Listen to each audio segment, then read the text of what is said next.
Buradayız. Evet, ilkin tabii ki pandemi ve ekonomiyle başlamak isterim. Çünkü Türkiye'de herkesin canını yakan, hepimizin hayatını ilgilendiren, yaşamının doğrudan merkezinde olan hem bir küresel pandemi hem de ekonomik olarak yaşadığımız onarılmaz yaralar, süreçler devam ediyor.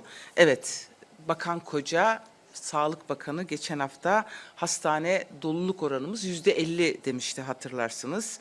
Ama videolar, görüntüler, söylemler, hiç de bunun doğru olmadığını, aslında İtalya'dan gelen görüntülerin şimdi Türkiye'den geldiğini üzülerek tespit ettik. Toplum sağlıkları umurumuzda diyor sağlığı ama umurlarında değil. Bunu hepimiz çok iyi biliyoruz. Bu alındığı söylenen tedbirlerin toplum sağlığıyla ilgisi yok. İktidarın kendi yıpranmasını önleme çabasından başka hiçbir şey değil.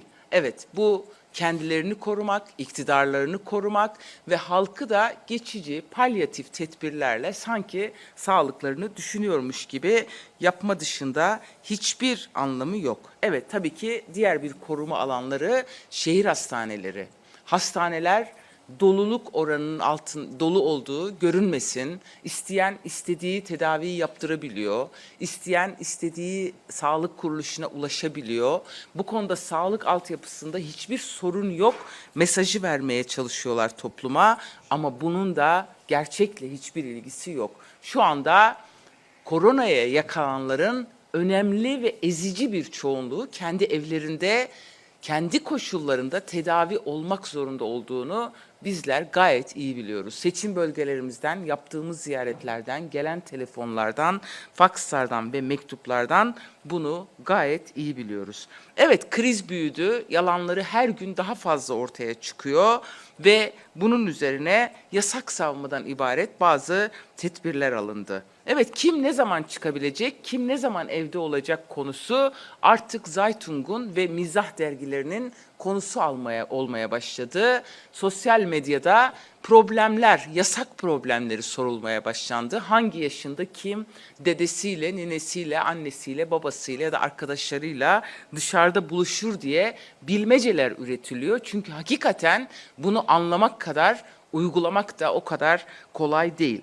Neymiş? Hafta sonu 20'den sonra sokağa çıkma yasağı ilan edilecekmiş. 20'ye kadar istediğinizi yapın. AVM'lere gidin, alışveriş yapın, fast food lokantalarında ayakta sıraya girin, temas edin. Korona hepinize bulaşsın ama akşam evinize gidin, evdekilere de bulaştırın. Dışarı çıkmayın. Bu akıl alır gibi bir önlem değil gerçekten. Neden? Neden bunu yapıyorlar? Çünkü gerçeklerden kaçıyorlar. Virüsü tehdit olarak görmüyorlar. Çünkü tedbirler göstermelik. Şunu biliyoruz, bir maskeyle bir ay geçiren vatandaşlar var. Milyonlarca insan var.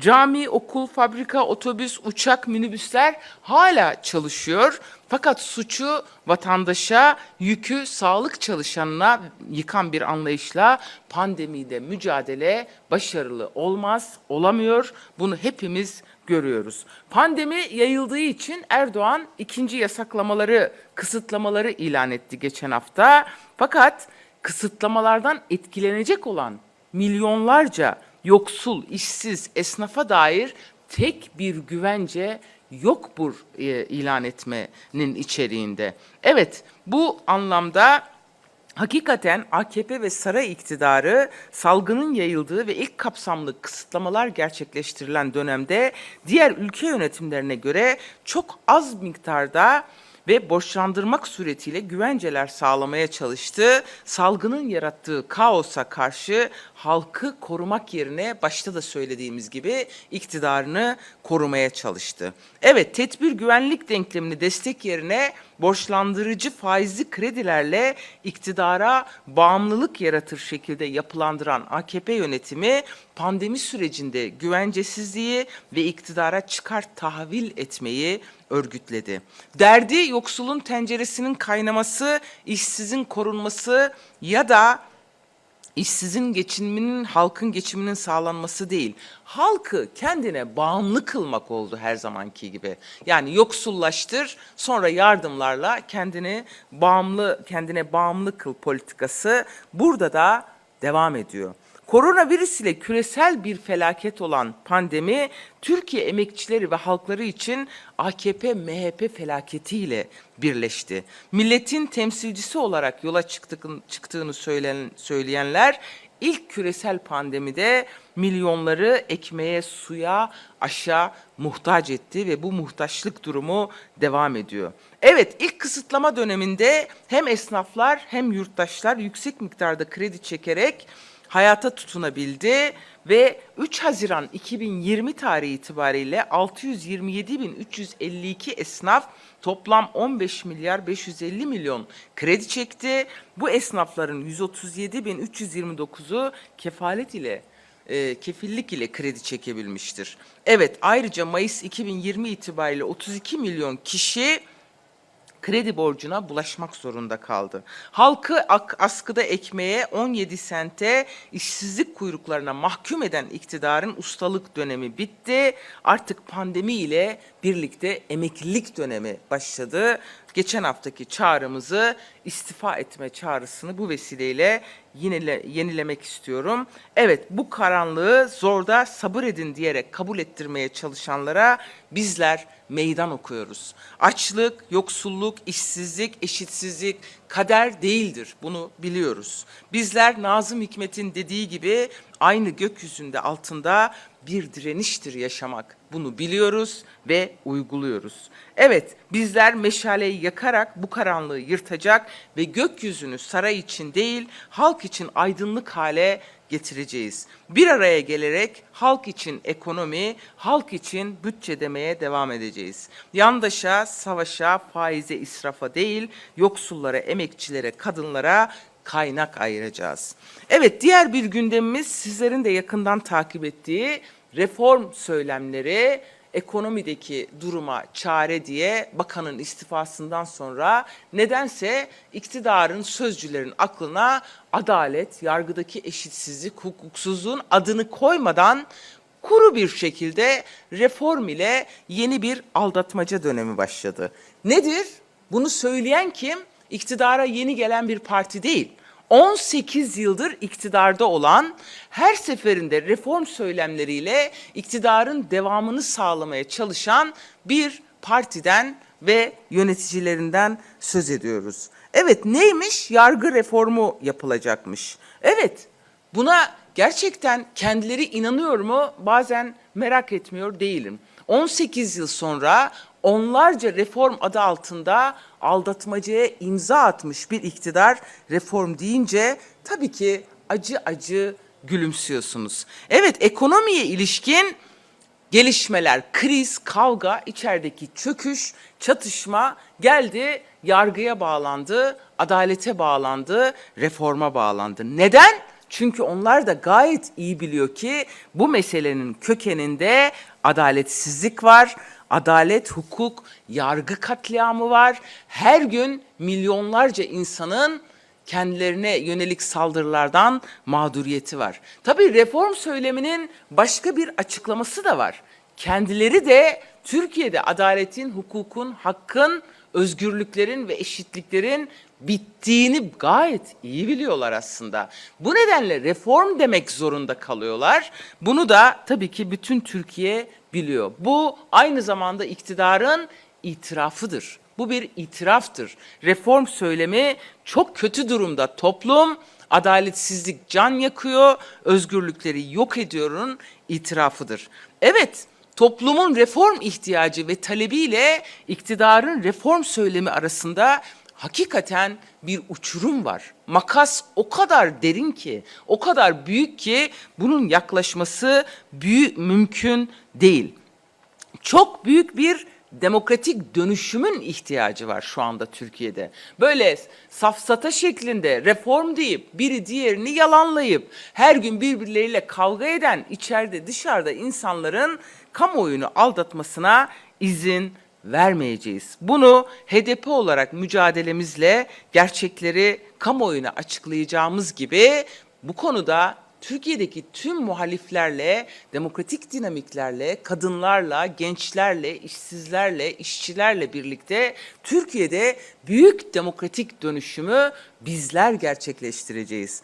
Bu konuda şöyle bir mesele de var tabii ki. Bir yandan bir rota var. AKP-MHP koalisyonu totaliter rejim konusunda emin adımlarla yürümeye devam ediyor. Peki bu totaliter rejim tahkim edilirken reformlar nereye oturacak? Bunu da kamuoyunun takdirine sunuyorum. Hala zaten kendi kendilerini yalanlamakta ustalar. Reform lafı hala ağızlarındayken Diyarbakır'da başta avukatlar ve doktorlar olmak üzere birçok kuruma operasyon yapıldı. İşte bu da onların ne kadar samimiyetsiz olduğunu gösterdi. Baroları böldüler, şimdi diğer sivil toplum örgütlerine, Tabipler Birliği'ne, STK'ları ortadan kaldırmaya çalışan bir akıl reform söyleminde samimi değil. Biz her zaman söylediğimiz gibi sözlerinize değil, yaptıklarınıza bakarız. Milyonlar sizin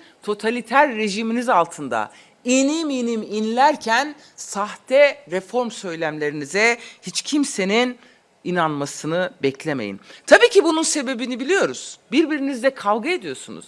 AKP içinde, AKP ile ortağı arasında büyük bir kavga, çöküşün kavgası olduğunu gayet iyi biliyoruz. Bunu bütün bir toplum da gayet iyi biliyor. Bu bir reform kavgası değil, daha fazla hukuksuzluk, daha fazla baskı, daha fazla kendi iktidarlarının bekasını koruma kavgasıdır.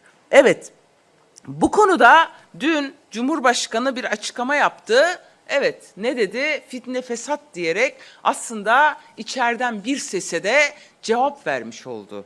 Neymiş? Demokratik tartışma kültürleri bile yok. Bu konuda halka sormadan kendi kendileriyle kavga ediyorlar. Neymiş? Dün yeni bir açıklama. AB'yi tekrar hatırladılar. Avrupa Birliği onlar için vazgeçilmez bir hedefmiş. Ya Avrupa Birliği'ni burada demokrasi yok olmuşken, adalet diplerdeyken, rehin siyasetçiler hala cezaevindeyken hiç hatırlamadınız da dolar hatırladınız. Yapmakla başlayabilirsiniz. Selahattin Demirtaş hakkında derhal tahliye kararını uygulamakla başlayabilirsiniz. Evet, bu konuda bizim AB'ye yönelik de yaklaşımınız kesinlikle inandırıcılıktan uzaktır. Geçen hafta tabii ki en önemli gündemlerden biri bununla birlikte Adalet Bakanı'nın işte adalet olsun kıyamet kopsun söylemleriydi.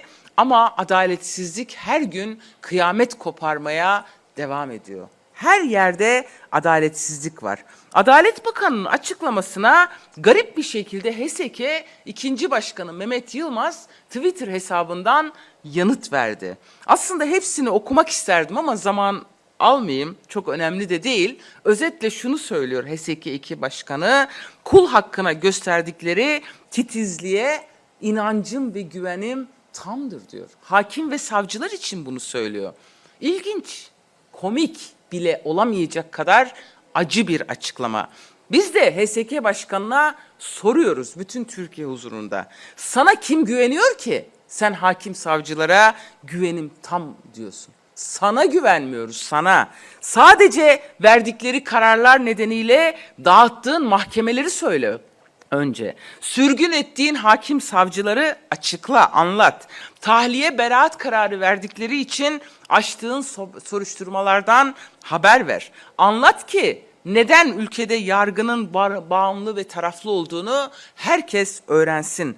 Anlat ki yurttaşın neden yargıya güvenmediğinin müsebbiplerinin başında senin olduğun anlatsın. Evet, yargı işte. HSK Başkanı bunu söylüyor ama diğer yanda elimizde öyle bir liste var ki mahkemelerin nasıl AKP'nin kurulları, hukuk komisyonları olarak çalıştığının resmini birçok örnekle anlatabiliriz. Yani Gülten Kışan'ı hatırlayalım. 2 dönem milletvekilliği yapmış, BDP'nin eş genel başkanı olmuş, Diyarbakır Büyükşehir Belediye Başkanı iken, eş başkanı iken rehin alındı.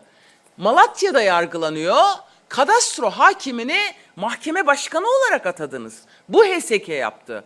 İlk 4 duruşmada 4 ayrı heyet çıktı. En son duruşmada ceza kararı verildi.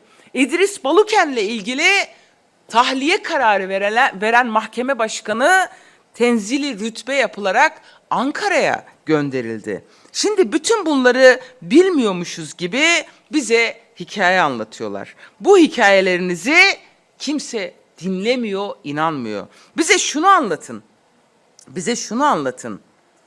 Siz Demirtaş'ın, Yüksekdağ'ın ve on binlerce muhalefetin niye cezaevinde tutulduğunu anlatmıyorsunuz? Neden rehin olduğunu ve talimatla tutulduğunu neden anlatmıyorsunuz? Evet, hakim ve savcılar talimatla neler yapıyor? Bunları bir anlatın. Akın Gürley'i lütfen bütün Türkiye okusun. Kaç mahkemeye, kaç ceza kararına imza atmış okusun. Şöyle bir hakim düşünün. İstanbul 2. Sulh Ceza Hakimliği'nde bir tanık dinliyor. Aynı gün hangi mahkemeymiş? 26. Ağır Ceza Mahkemesi'ne gidip başkanlık yapıyor. Aynı gün. Tanığı dinliyor. Tanığın tutuklama için talimat aldığı isimleri tutuklamak için Ağır Ceza Mahkemesi'ne başkanlık yapıyor. Yine bu hakim nedense ÇHD'li avukatların tahliyesinden sonra o heyete atanıyor. Nedense Selahattin Demirtaş ve Sırrı Süreyya Önder'e tahliye olmak üzereyken aynı mahkemede başkanlık yapıyor. Nedense aynı hakim gidip Canan Kaftancıoğlu dosyasında ceza verecek mahkemenin başkanı oluyor. Bunu bir açıklayın. Bu Akın Gürlek tarzında kaç hakiminiz var? Gezici kaç mahkemeniz var? Hangi mahkemelerde kime ceza verilecek? Nasıl planlıyorsunuz? Bunları kamuoyuna açıklayın. Evet, hakikaten HSK'nin yapısını da bu vesileyle anlatayım. Zaten 6 üyesini Cumhurbaşkanı atıyor.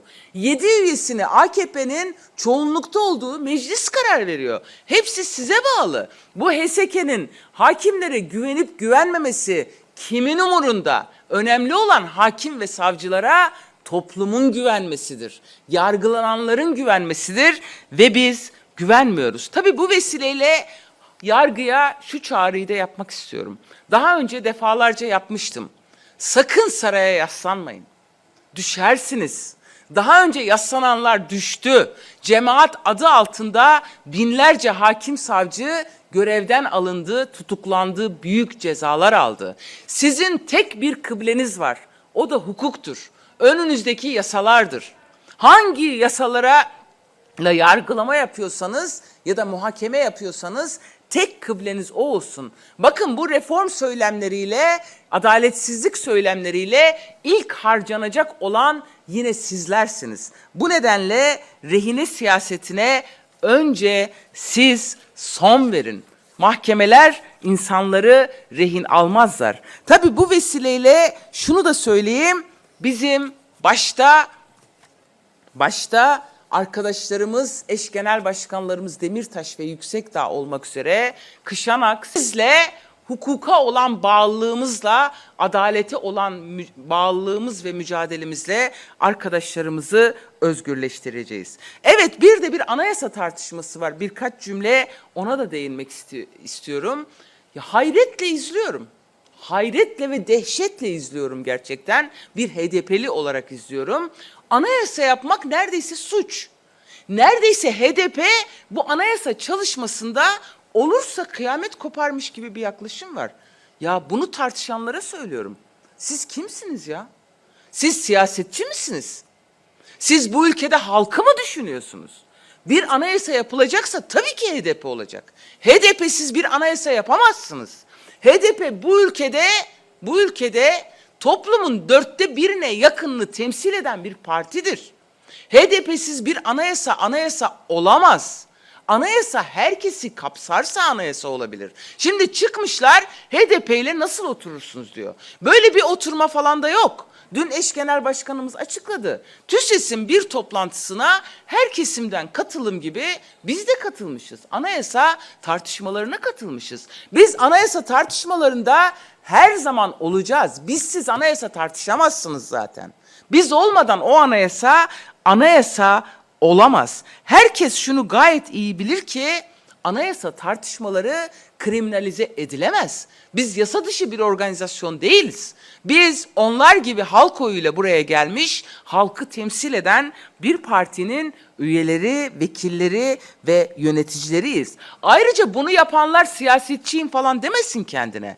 Emniyet müdürü, savcılık ya da başka bir rol biçmişler kendilerine. Hakikaten hayretle izliyorum. Yani siz eğer siyasetçiyseniz anayasa tartışmalarında HDP'nin oluşunu günlerce, haftalarca televizyon kanallarında büyük bir mesele keşfedilmiş gibi tartışmaktan sizi men ediyoruz. Eğer bu konuda tartışmak istiyorsanız HDP burada her konuda olduğu gibi anayasa konusunda da görüşlerimiz herkesinkinden daha fazladır, daha demokratiktir ve Türkiye'yi aydınlık yarınlara çıkaracaktır. Son olarak enerji kanun teklifiyle ilgili birkaç sözüm var. Çünkü bu hafta görüşülmeye 25. maddeden devam ediyor. Doğanın ölüm fermanı olan enerji rantını yandaşa peşkeş çeken bu teklife geçen hafta ve komisyonda direndiğimiz gibi bu haftada direnmeye ve itiraz etmeye devam edeceğiz. Biliyorsunuz büyük çabalar sonucu ekoloji ve çevre örgütlerinin yoğun baskısıyla, muhalefetiyle maden şirketlerinin ruhsat alanı dışında geçici tesis adı altında tesis kurmalarına izin veren 6. madde teklif metninden çıkarıldı. Birlikte mücadele ettik ve birlikte kazandık. Bundan sonra da bütün kanunlarda ve muhalefetle birlikte mücadele edip birlikte kazanacağız. Daha çıkarılması gereken çok madde var.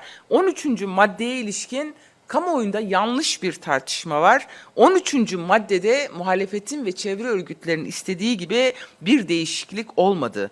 AKP'liler bir önerge verdiler ama bu atık lastiklerin yakılmasına engel olacak bir önerge değil. Bunun da düzeltilmesini istiyoruz. Bu teklife niye karşıyız? Teklifin tüm maddelerine sinen temel dert şu: yandaşı zengin etmek. Biz yandaşın zengin edilmesine dün de karşıydık, bugün de karşıyız.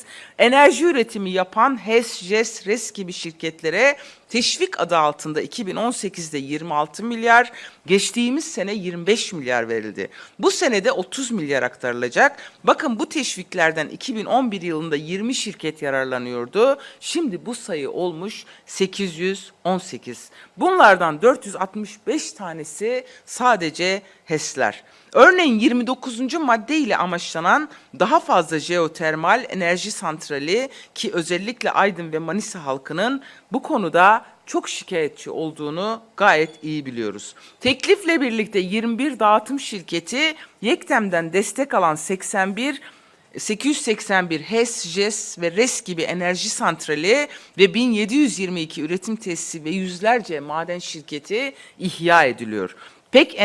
Pek enerji şirketlerine bu kadar teşvik veriliyor da yurttaş bundan bir şey kazanıyor mu? Hayır. Elektrik daha mı ucuza geliyor? Hayır. Hiçbir şey kazanmadığı gibi her gün elektriğe zam geliyor. Biz bunu kabul edemeyiz. Bu bizim için temel ilke halkın çıkarlarıdır. Halka karşı çıkarılan hiçbir yasaya evet demedik, demeyeceğiz. Emekçi düşmanı yasa tasarılarına karşı hem mecliste hem dışarıda muhalefet etmeye devam edeceğiz. Benim paylaşacaklarım bu kadar. Varsa sorunuz alayım, yoksa bitireceğiz. Buyurun. Biraz önce sizin de değindiğiniz bir haftadır da gündemi meşgul eden bu yargı reformu söylenmedikten sonra Arınç'ın bir açıklaması oldu. Sayın Demirtaş'a ve Kavala'ya tahliye istedi. Daha sonrasında Cumhurbaşkanı 3 gün sessizlikten sonra Arınç'la hedef alan bazı açıklamalar yaptı. Şimdi burada akıllar karıştı. Cumhurbaşkanı'ndan habersiz mi bu açıklamaları yaptı? Cumhurbaşkanı Bahçeli'den tavır aldı. Arınç'ı bir kenara bıraktı. Acaba bir nabız mı yokladı? Siz nasıl okuyorsunuz bunu? Bir kere Arınç Yüksek İstişare Kurulu üyesi, biliyorsunuz geçmişte AKP içinde büyük görevler almış, hükümette meclis başkanlığına kadar çıkmış, başbakan yardımcılığı yapmış bir isim. Geçmişiyle beraber değerlendirecek olursak ve hala sarayda görev yaptığını düşünecek olursak tabii ki Cumhurbaşkanı'ndan bağımsız, daha doğrusu bilgisi dışında olduğunu hiç kimse düşünmez. Biz de düşünmüyoruz. Buna hiç kimse de inanmaz tabii ki. Burada içeride kavga olduğunu, bir çöküşü önlemeye çalışma çabası olduğunu bütün Türkiye tartışıyor. Tabii ki bunu bizler de herkes gibi görüyoruz ve değerlendiriyoruz. Bu doğru, Erdoğan'dan bağımsız değil ama belli ki ortaklarını rahatsız etti. Ortaklarından habersiz olduğu ortaya çıktı. Onların basıncıyla dün fitneye dönüştü bu mesele. Yani ortaklık da çatır diyor, AKP'nin içi de çatır diyor. Çöküşü önleyemiyorlar. Zaten demin de söyledim, bu çöküş bu tip palyatif tedbirlerle 18 yıl iktidarda olan bir iktidarın yeni bir şey keşfetmiş gibi reform söylemleriyle önlenecek bir durum değil. Bu nedenle biz bu tip gündemlerin bilinçli bir şekilde oluşturulduğunu, aslında toplumdaki huzursuzluğun, isyanın, muhalefetin, haksızlığa olan direncin farkında olunduğunu gayet iyi biliyoruz. Onlar da gayet iyi biliyor. Bunu bastırmaya ve AKP seçmeninde de var olan rahatsızlığı gidermeye, toplumda kendilerine yeni bir kanal açmaya çalışma çabaları olarak görüyoruz. Kendi seçmenlerini konsolide etmek, işte Kürt seçmeni de, Kürt halkını da yine oy vermeye ikna etmek gibi ucuz manevralar bunlar. Yani bu manevralara hiç kimse itibar etmediği gibi biz de tabii ki itibar etmiyoruz. Ama tabii ki doğru olan şudur: şu anda bugün derhal mümkünse siyasi olarak sadece siyasi sebeplerle cezaevinde tutulan rehinlerin tümü bırakılmalıdır. Demirtaş ve Kavala etrafında bu tartışmalar yürütülüyor ama İdris Baluken'de, ama Sebahat Tuncel'de, ama Bekir Kaya'da, ama Selçuk Mızraklı'da tıpkı Demirtaş ve Kavala gibi rehin durumundadırlar. Hepsinin derhal bırakılması gerekiyor. Arınç'ın söylediği bir sözün altına imza attığımı da söylemek istiyorum. Evet, herkes Devran'ı okusun gerçekten. O Devran hikayelerini bütün Türkiye okusun ki neler yaşanıyor herkes görsün. Bu vesileyle Devran'ı yazan sevgili eş başkanımız, arkadaşımız Selahattin Demirtaş'a da buradan sevgilerimizi, selamlarımızı, saygılarımızı da göndermiş olayım. Diğer bütün arkadaşlara da aynı şekilde. Teşekkürler. Sanırım yeterli.